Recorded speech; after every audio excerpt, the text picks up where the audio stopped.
the biggest challenge for our clients is by far going into understanding how to use technology properly for them.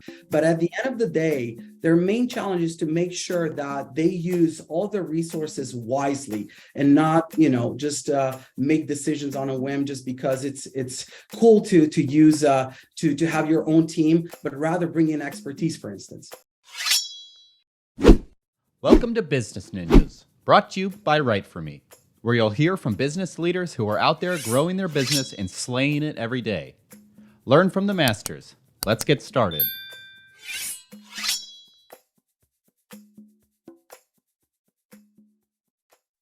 Hey everybody, welcome back for another episode of Business Ninjas. I'm here today with Bogdan Negru. He's the COO and co-founder at LiftUp. Bogdan, welcome to the show. Well, thank you, Kelsey, and I appreciate the invitation. Looking forward to an interesting conversation here.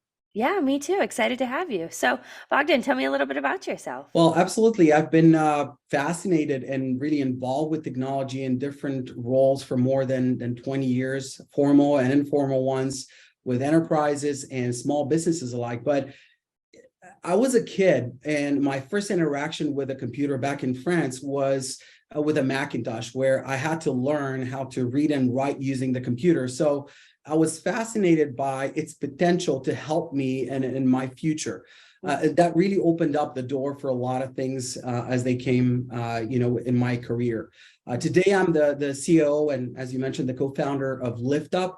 And I'm focusing personally on the systems and the procedures, the processes that help the company scale up.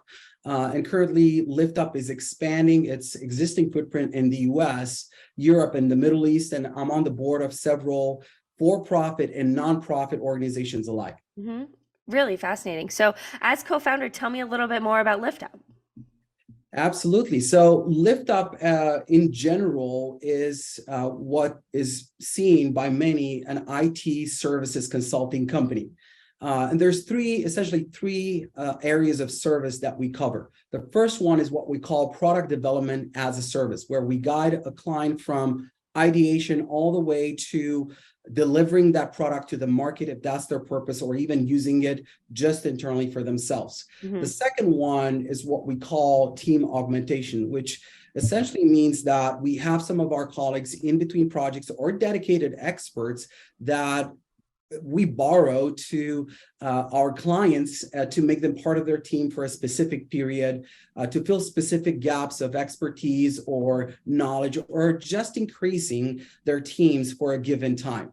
And the third one, which is a combination of the first two, but really is what we call software professional services. And that really has to do with needs that are not usually very clear. It's either the client is changing their business model, or they're going through a digital transformation process, and they're trying to bring experts from the outside to help them translate basically their business needs and changes into the impact and the consequences of using specific technologies, and understanding how they can best make use of what's available on the market.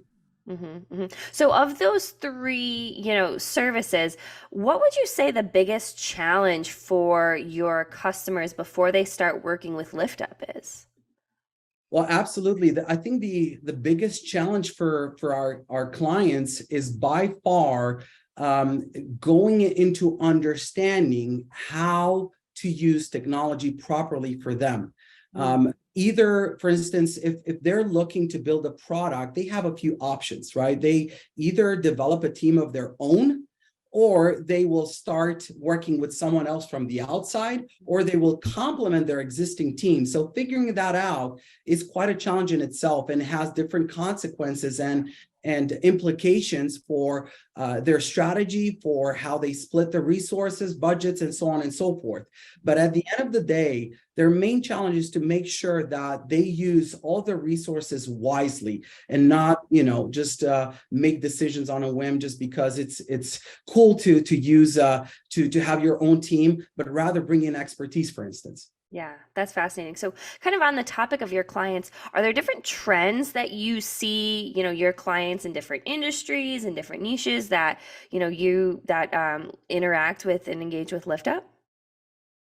I would say the trends that we've seen recently, and I'll talk a little bit about COVID here and how this year and the next few years are very different from the previous couple of years. So what you've seen happening in the years of COVID has been essentially a decision making that was based on reaction. There was a lot of rapid changes in the market caused by COVID for both brick and mortars as well as online businesses. And there was a series of decision-making processes that were due, like, we have to solve this now. So what we're seeing change in the next couple of years, including 2023, is that businesses are going to start thinking proactively. And all the lessons that they took from COVID, they'll start applying them and using them to create longer term strategies to diminish the impact of similar issues they faced during COVID. So that's one of the biggest trends. The other one that I can see is you're looking at ChatGPT, and not just ChatGPT itself, but really low code, no code type of technologies. And I know there's a lot of debate about these technologies and why people are concerned. A lot of them have valid concerns. I'll say that. However, how I see ChatGPT and low-code, no-code technologies, these are catalysts for professionals and businesses alike. And instead of replacing people, that's one of the main concerns. Am I going to be replaced by a robot, right? What they need to be concerned about and focused on is the opportunity to optimize the role that they have. It empowers them. Non-tech people especially, just think about this, in a company where you have non-tech and tech people alike, you can empower non-tech people to use low-code, no-code and solve some of the immediate needs, some of the needs that are for repetitive tasks without having to put it on the shoulders of the IT team. So I do think that, researchers, especially with ChatGPT, if you're thinking about that, within 3 to 10 years, they estimate that it could start writing essentially higher level code. Right now, it's able to write some low level code. But higher level code, that's something that they see for the future. And even then, they're not, all in agreement, because there's so many factors that contribute to that challenge per se. And on the same, by the same token, it would be a mistake to ignore ChatGPT completely. Instead, really, we just need to embrace it and figure out rapidly how can we use it, play with it, do prototypes and pilots with it, and understand where can it save us some time so that all of our developers can work on the higher complexity, higher code level type of really programming and work. Yeah. Do you think it's the adaptability and acceptance of changing technology that has made LiftUp, successful in scaling? Well, absolutely. And you're asking about this, then you're opening up the door for me to tell you about what our formula is, right on the front page of our of our website. And it goes like this, and I'm going to get to the flexibility part as well. It's discovery plus nimbleness plus journey equals our client's vision lifted up. And we do start with discovery. I think for us as a business, we took the decision early on just to focus on understanding really well why the software was being built and desired, needed in the client's perspective. Because understanding that, not just for the immediate needs, but also for the long run, how it plugs into their long-term strategy and their vision is crucial. So we start by doing that really well. And we take that as a privilege that we have the opportunity to do that with our clients. The other thing that we have in that formula, the second piece is nimbleness or adaptability or flexibility, because we understand that the times that we live in right now, you can plan as best as perhaps about 18 months. And everybody agrees that past 18 months, any detailed plan is just way out there. And, the probability that it happens is very low. And there's a lot of factors that you cannot account for that early on. So we make sure that during the development process and everything we do with our clients, that we have that nimbleness to implement those changes, to be flexible, to make sure that the final product, we don't have to wait for the final product to be there in order to start changing stuff. So the whole process is geared towards accepting those changes. And finally, the journey, right? Whenever we meet a new client, we don't want to be the saviors, right? I think there's this savior symptom across the IT industry. We're going to save the world and save everybody's business, but I think that's untrue. We're talking about complex businesses, our clients that is, that have phenomenal visions. They figured out in their own industries how to solve the needs of their clients. So essentially, when we get in touch with them, our company, as well as the others, they're on a moving train, some of them rocket ships, right? And so we are in a position where we have to jump aboard and play by their terms and understand how we can help them while the train is moving, without creating useless disruption and saying, oh, you got to do it this way or this way, but actually adapt and pursue their journey, not ours. So I think those three things really make the differentiated factor for LiftUp as a company. But the other one, and that's the other piece that I think is critical, is people. And I know it's a cliche for a lot of companies, but whether we talk about a client or a partner, a vendor, or our own team, we need to value the person before the commercial relationship. And that whole perception and different perception towards doing business with them changes the whole relationship, really, from just transactional to something where we actually care for them, try to understand, put ourselves in their shoes and feel with them as they think about, how do I make this vision happen? How do I make sense of my budget? And I don't waste the money on building a software that might not be valuable or usable in a year's time from now. So we don't have to have that. We don't want to have that conversation with them 12 or 18 months down the line where, they're saying, hey guys, we're needing to rewrite the whole thing because we haven't had this discussion. Really interesting. So you mentioned before talking a little bit about the equation that you use to be able to create success and lift up companies. I love that. So talk to me a little bit about, what the onboarding process looks like. Is there an assessment? Kind of walk me through that.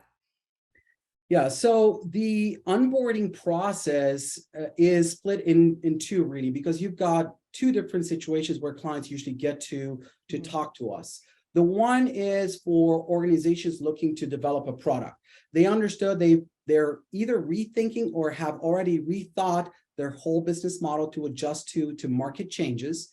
And so they're thinking, okay, how do I build a product either for them internally, right, where they're trying to improve their own efficiency, and so the product is for them, or for their clients, or both in some situations. So that's one scenario. And in that case, we do start by essentially a discovery process where we spend between 4 to 12 weeks, depending on even more, depending on the complexity of the product that they're trying to develop, and understand exactly what it needs to happen in the meantime. So looking at the business model, the business requirements, how it needs to fit the requirements and the use cases that they will have, the users will have, them or their clients, and then translating that into technical requirements, then going into the workflow, making sure that the workflow is really clear, having some wireframes that give us an understanding of how the screens look like and where clients will be looking at into the application. And finally, based on those, we actually choose the technology that will be used to make all of that happen. So deciding the technology stack is not among the first steps, but actually somewhere towards the end in terms of the technical part of the discovery. And finally, once we have that figured out, we start creating a timeline and a roadmap of exactly how the development will take place with all the stages of the software development lifecycle. And as part of that, we close the discovery process with creating a budget, making sure that they understand what will it take to do that. And I know there's a lot of debate against should we create a software that should we push as much budget as we can, and there's a lot of companies that have no issues paying a lot of money. However, as IT companies, that makes us even more responsible. We shouldn't be taking advantage of the fact that they're not aware of all the technical implications to just create a budget that, they'll say yes because they don't know any better. We're responsible to educate them. And part of creating that budget is to understand, okay, what needs to happen at a minimum level. Sometimes they won't have the concept of a minimum viable product. So we need to help them understand, to help them understand that the implications of coming up with an MVP and then building further versions that will better fit with their budgets, getting to revenue first, and then, having additional pieces of budget to come after that. And I think it's a very important piece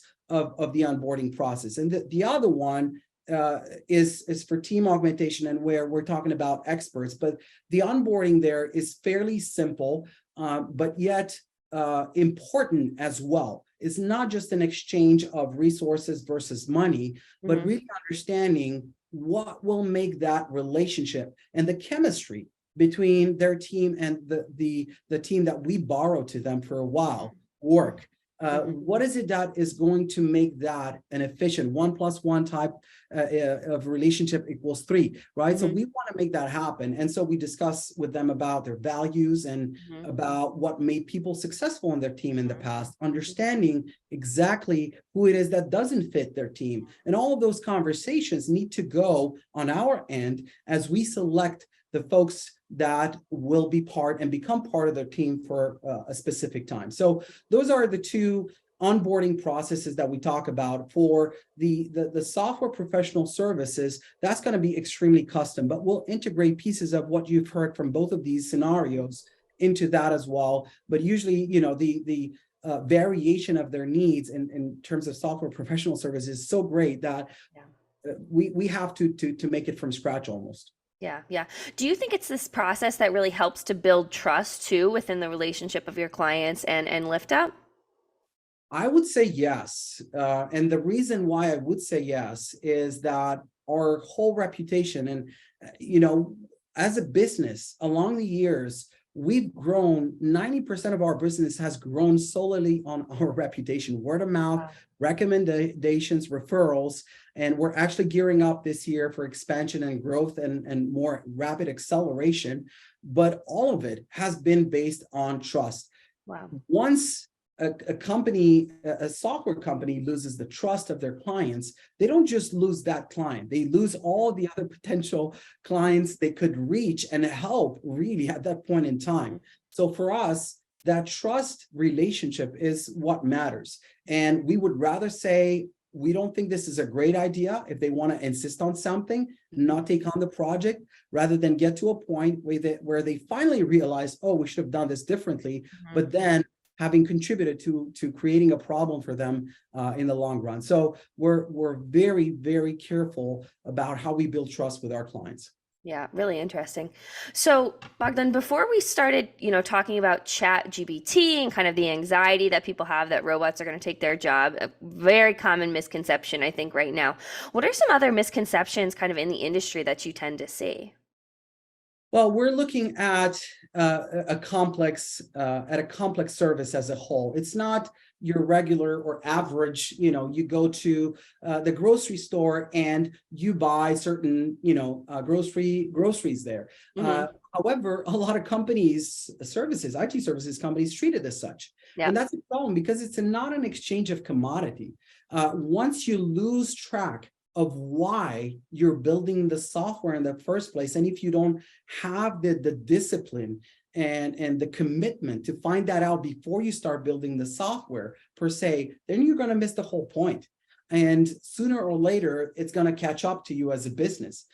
So I think that the biggest misconception is that IT services is just an exchange between money and technical resources. It's not. It's about fulfilling, as I said earlier with our formula, the vision of the customer and how the software meets those immediate needs and also the longer term vision of the client. If we just stick to the immediate ones, we fail to take the right technology decisions today, or even business decisions relating to the software that would allow the expansion and addition of modules and features later on to match with the vision.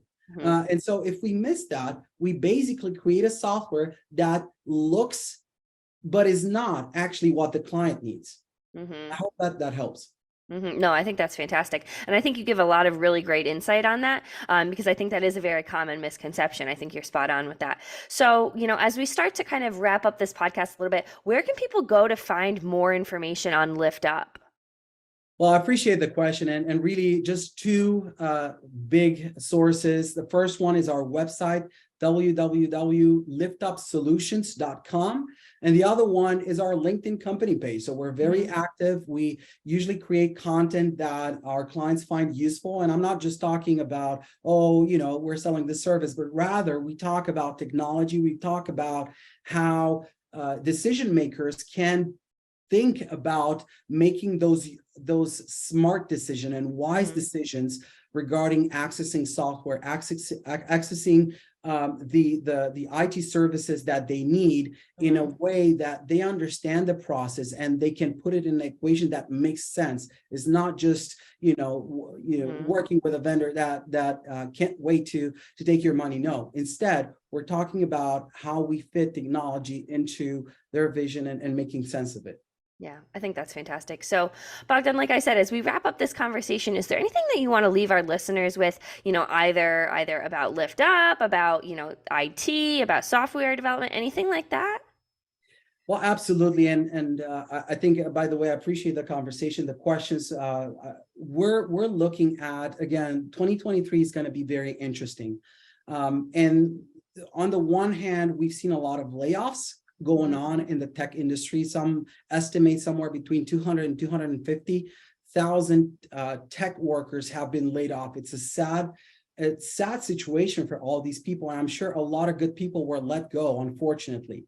But the whole circumstance came from a COVID period where a lot of the hiring decisions were made upon just the need. And like, we need you yesterday, so come here, we'll give you the title, we'll give you the money. I think it's the time for us as IT providers and IT professionals in general to be more responsible as to how we match what we create as value for those we work with, and also how we're being paid.